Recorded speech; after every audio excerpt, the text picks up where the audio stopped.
Sleeping Beauty.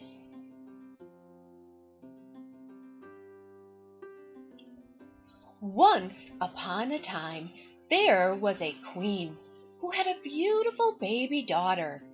She asked all the fairies in the kingdom to the christening, but unfortunately forgot to invite one of them, who was a bit of a witch as well.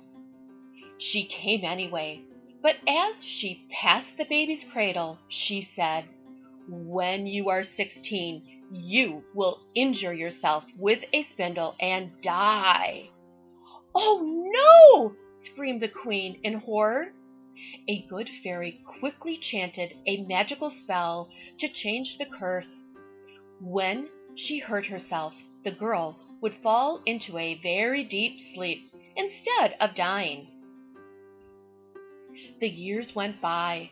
The little princess grew and became the most beautiful girl in the whole kingdom.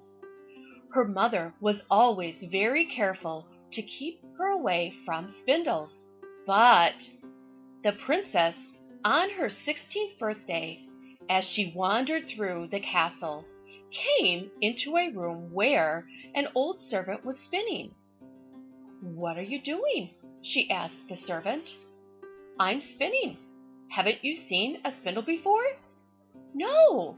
"Let me see it." The servant handed the girl the spindle, and she pricked herself with it and with a sigh dropped to the floor.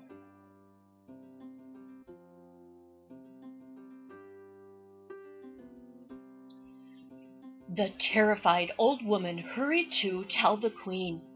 Beside herself with anguish, the queen did her best to awaken her daughter, but in vain. The court doctors and wizards were called, but there was nothing they could do. The girl could not be awakened from her deep sleep. The good fairy who managed to avoid the worst of the curse came to, and the queen said to her, "When will my daughter awaken?" "I don't know," the fairy admitted sadly. "In a year's time? 10 years? Or 20? The queen went on. "Maybe in 100 years' time. Who knows?" said the fairy. "Oh, what would make her waken?" asked the queen, weeping. "Love," replied the fairy. "If a man of pure heart were to fall in love with her, that would bring her back to life." "How can a man fall in love with a sleeping girl?" sobbed the queen. And so heartbroken was she that, a few days later, she died. The sleeping princess was taken to her room and laid on the bed, surrounded by garlands of flowers. She was so beautiful, with a sweet face, not like those of the dead, but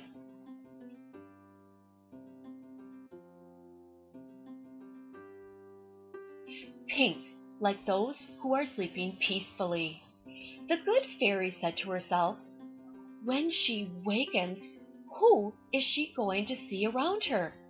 Strange faces and people she doesn't know. I can never let that happen. It would be too painful for this unfortunate girl." So the fairy cast a spell, and everyone that lived in the castle, soldiers, ministers, guards, servants, ladies, pages, cooks, maids, and knights, all fell into a deep sleep, wherever they were at that very moment. "Now," thought the fairy, "when the princess wakes up, they too will waken, and life will go on from there." And she left the castle now wrapped in silence. Not a sound was to be heard. Nothing moved except for the clocks. But when they too ran down, they stopped, and time stopped with them. Not even the faintest rustle was to be heard, only the wind whistling round the turrets. Not a single voice, only the cry of birds. The years sped past. In the castle grounds the trees grew tall. The bushes became thick and straggling. The grass invaded the courtyards, and the creepers spread up the walls. In 100 years, a dense forest grew up.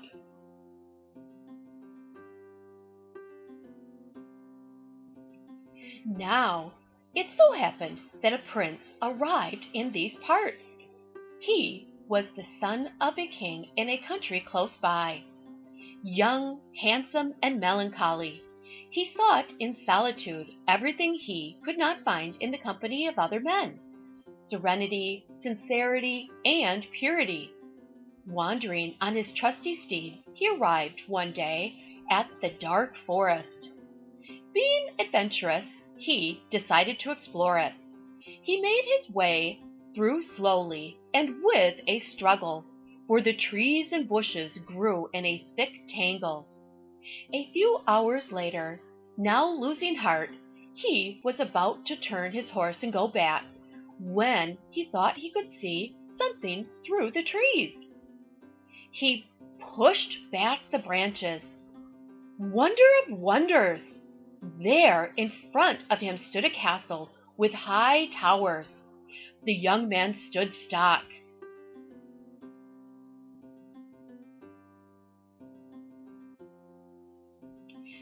Still in amazement.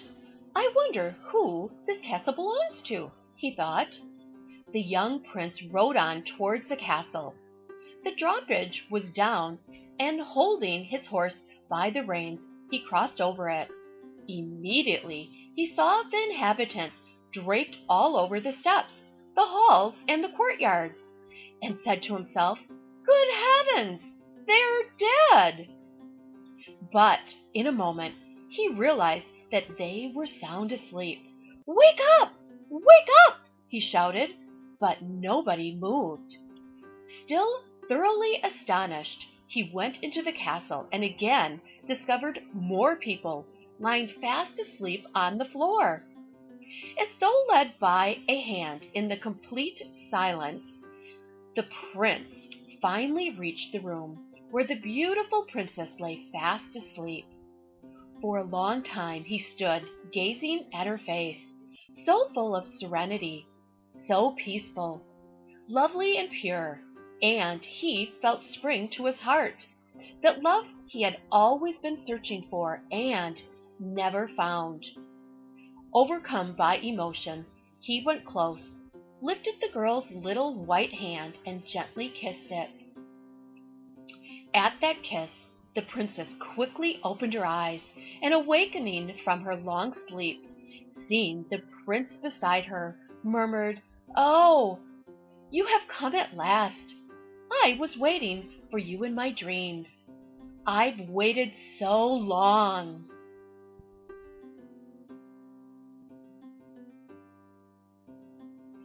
Just then the spell was broken. The princess rose to her feet, holding out her hand to the prince, and the whole castle woke up too.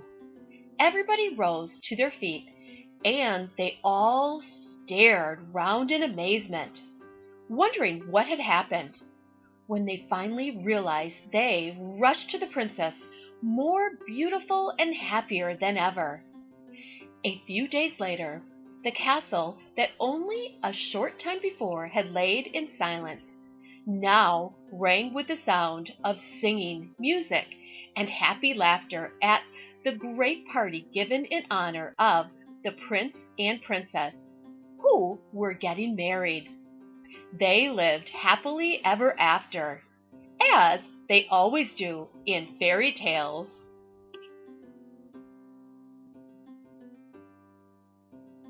Brought to you by lovingtolearn.com, where our mission is for all children to reach their full potential.